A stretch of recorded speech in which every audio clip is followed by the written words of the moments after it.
questa è la differenza della Serie A, magari i giocatori che in quel momento sono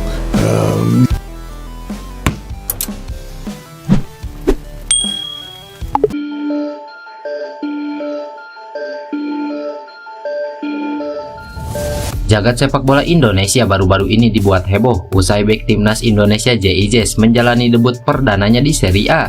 Bagaimana tidak, bek kelahiran Belanda tersebut menjadi pemain ber-KTP Indonesia pertama yang mampu tampil di salah satu liga terbaik di dunia. Debut apik JIJS ini juga membuat pelatih Venezia terkejut dan keheranan. Dia tak menyangka jika seorang JIJS bisa bersaing dengan bek-bek top di dunia lainnya. Seperti yang diketahui, salah satu yang paling ditunggu oleh penikmat sepak bola Indonesia adalah debut JIJS di kasta tertinggi sepak bola Italia yaitu Serie A. Setelah musim lalu mengembalikan Venezia ke Serie A, kini bertahan di Serie A adalah tantangan baru bagi bek yang masih memiliki darah Semarang tersebut. Untuk menyelesaikan tantangan tersebut, Jay harus berjuang keras menghadapi striker-striker top dunia seperti Lautaro Martinez, Dusan Vlahovic, dan Victor Osimhen yang akan berduel dengannya di lini belakang nantinya.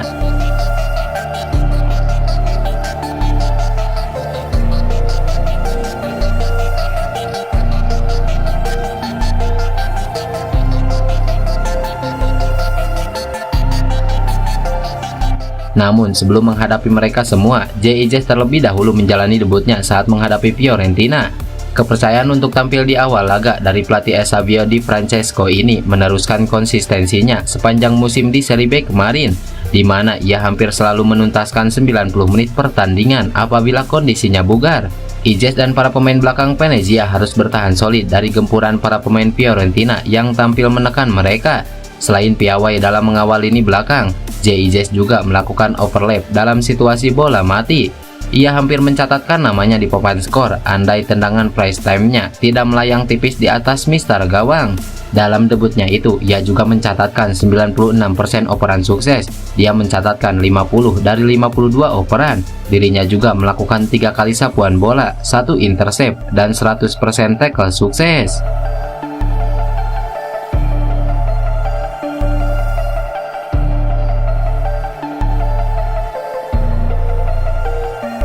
Kemampuan luar biasa IJS ini pun mendapat pengakuan dari sang pelatih Di Francesco. Pernyataan itu disampaikan untuk menjawab pertanyaan dalam konferensi pers tentang peran IJS mampu membahayakan gawang lawan meski bertugas sebagai bek. Kami bisa membahayakan mereka dalam banyak situasi, tapi sayangnya tidak berhasil. Sayang sekali. Tapi berawal dari asumsi bahwa semua bek harus paham caranya bertahan, saya bisa katakan bahwa kami sudah melakukannya dengan baik, ujar Di Francesco. Eusebio Di Francesco juga memuji sekaligus menyukai kualitas yang dimiliki JIJS. Pelatih asal Italia itu juga senang karena JIJS merupakan pemain serba bisa dan mempunyai teknik permainan yang tinggi serta selalu ingin berkembang di setiap laganya. Meski Francesco menyukainya, pelatih Venezia itu tetap memberikan evaluasi kepada JIJS pada laga kontra Brescia beberapa waktu lalu dan menyarankan agar tidak cepat berpuas diri. JIJS bisa memainkan banyak peran, kanan, tengah, dan sayap kiri. Dia pemain yang eklektik dan dinamis. Saya menyukainya dan dia selalu ingin berkembang. Saat melawan Brescia, dia juga melakukan kesalahan dalam umpan tinggi. Kami bisa meningkatkannya dan kami perlu melakukannya lebih sedikit lagi. Tapi itu adalah bagian dari perjalanan, jelas Eusebio Di Francesco.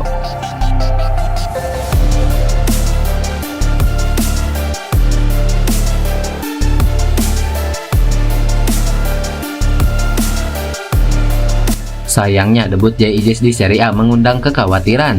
Pasalnya bek berpostur 190 cm itu ditenggarai mengalami cedera ketika terlihat mengalami masalah pada hamstring. Ia diganti Mikel Svoboda di menit ke-68. Padahal JIJS tampil apik menjaga lini pertahanan Venezia dari gempuran pemain Fiorentina. Situasi ini cukup mengkhawatirkan bagi timnas Indonesia yang akan berlaga di putaran ketiga kualifikasi Piala Dunia. Skuad Garuda akan melawan Arab Saudi pada 5 September dan menghadapi Australia pada 10 September mendatang. Saat ini, lini belakang Indonesia tengah mengalami krisis pemain setelah Jordi Amat absen karena cedera dan Justin Hubner harus menjalani akumulasi kartu kuning. Sementara Elkan Bagot tak mendapatkan panggilan pelatih Sintayong.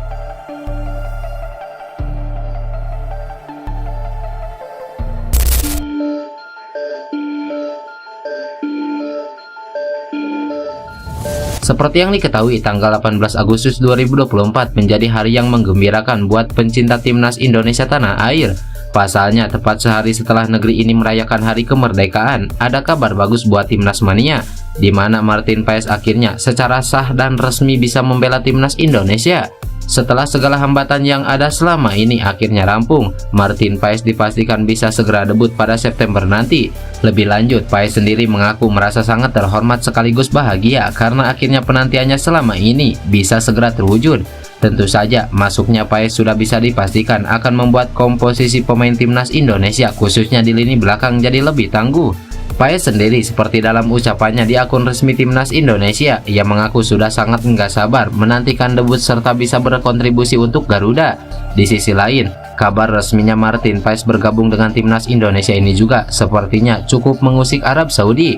Bahkan persiapan timnas Indonesia menjelang putaran ketiga ini kemudian turut membuat media-media Arab Saudi kaget. Arab disebut-sebut memiliki maksud khusus ke Indonesia dengan menaruh laga versus tim Garuda di stadion yang jauh dan sangat panas, di mana seperti yang diberitakan media Arab yang menyoroti keputusan SAFF memilih stadion tersebut karena selain suhu panas tentu saja ada kaitannya dengan tahayul yang dipercaya pihak federasi. SAFF menganggap Stadion King Abdullah Sports City Stadium sebagai jimat keberuntungan timnas Arab Saudi.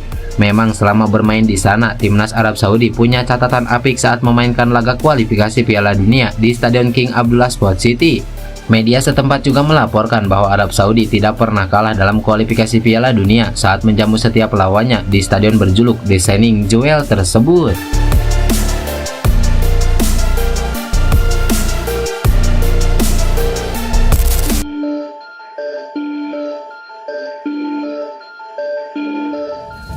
Media Vietnam baru-baru ini melontarkan ramalan yang cukup mengejutkan terkait peluang timnas Indonesia di kualifikasi Piala Dunia 2026. Mengingat absennya beberapa pemain pilar, media tersebut memprediksi skuad Garuda akan mengalami nasib serupa dengan timnas Vietnam saat berhadapan dengan Arab Saudi.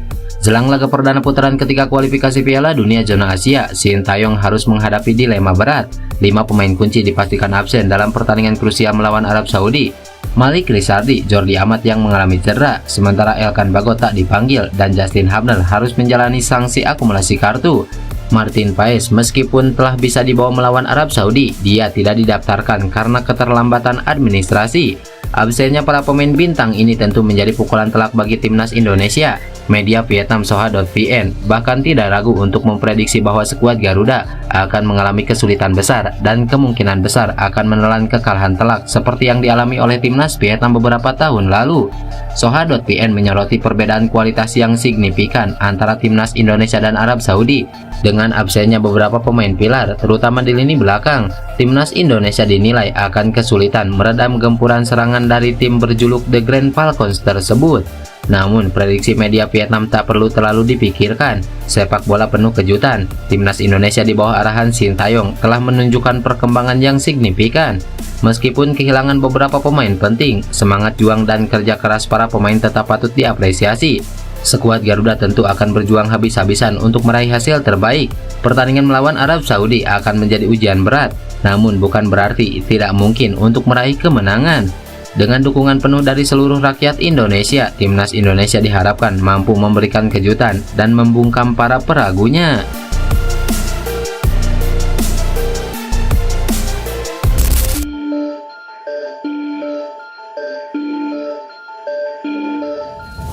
Ketua Umum Persatuan Sepak Bola Seluruh Indonesia Erick Thohir mengapresiasi hasil gemilang yang dicapai Timnas Indonesia U17 yang memenangkan laga melawan Timnas India U17 dengan skor 3-1 dalam laga uji coba di Stadion Kapten Iwayadipta malam kemarin.